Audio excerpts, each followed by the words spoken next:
kulan ka qabsoomay wasaaradda waxbarashada iyo tacliinta sare gobolka Awdal goobjoogna ay ahaayeen gudoonka wasaaradda waxbarashada iyo agaasima waaxidada kala duwan ee wasaaradda waxbarashada iyo tacliinta sare ayaa isaguna waxa ka soo qayb galay wasiirka wasaaradda waxbarashada tacliinta sare ee dalka kulankaas oo ujeedadiisu ahayd mid isku dhafan ayaa waxa ugu horeyn goobtaas hadal kooban ka soo jeediyay isuduwaha wasaaradda waxbarashada iyo tacliinta ee gobolka Awdal Professor Jeke Cismaan Ciye saacad wasiir waxaan halkan imika ahaan anoo wali gudoonka ku cusub jooga muddo 3 bilood ah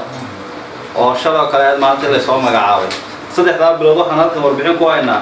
laba warbixinood inaan ku siino wixii noo qabsoomay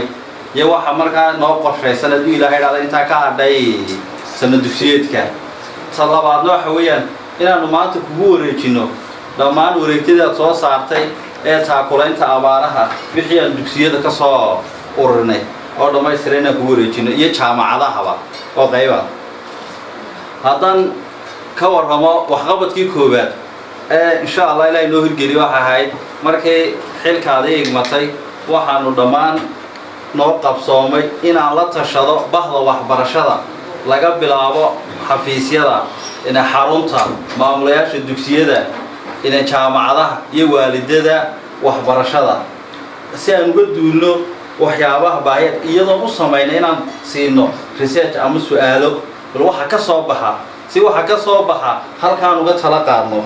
waxa markaynu taa aragnay waxyaabi ka soo baxay inaan daba bilownay qodobkii labaadna dhaano wixii soo baxay inaan xafiisyada ku dardar gelino oo xafiis walba oo hawshii galo haddaan halkan wax maanta kugu wareejinayaa lacagtii taakulaynta abaaraha oo jaamacadaha qaarna ay ku jiraan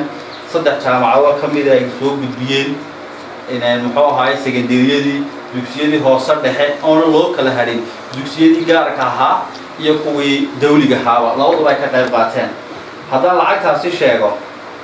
oo imika waliba waana hal bil maarch lacagtaanu soo ururnay haddaan lacagtaas waxay shilin waxa weeyaan waa 9 milyan 233,500 oo shilin oo u dhiganta haddaan dollar gaano 12,000 oo dollar iyo 130 dollar waxa kaloo ka shaqaale ahaan oo tii wareegtay guud la soo saaray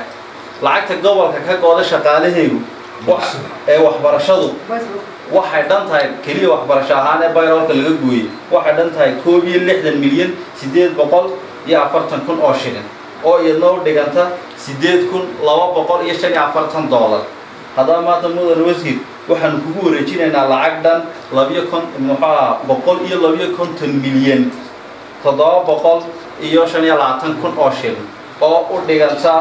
20,276.21 aynu kugu wareejinaynaa inaad naga guddoonto Ilaahi Daahir Habane waa wasiirka wasaaradda waxbarashada iyo tacliinta sare oo isaguna goobtaas ka hadlay ayaa waxa uu ka dhawaajiyay intii xoolay loo sameeyay oo loo baahay kuwa xoolada kuwi beeraha qodanaya beerihii loo qodaa loo baahan yahay wasaacada loo qodo waxtarka maanta la soo ururinayaa maanta waxtaraya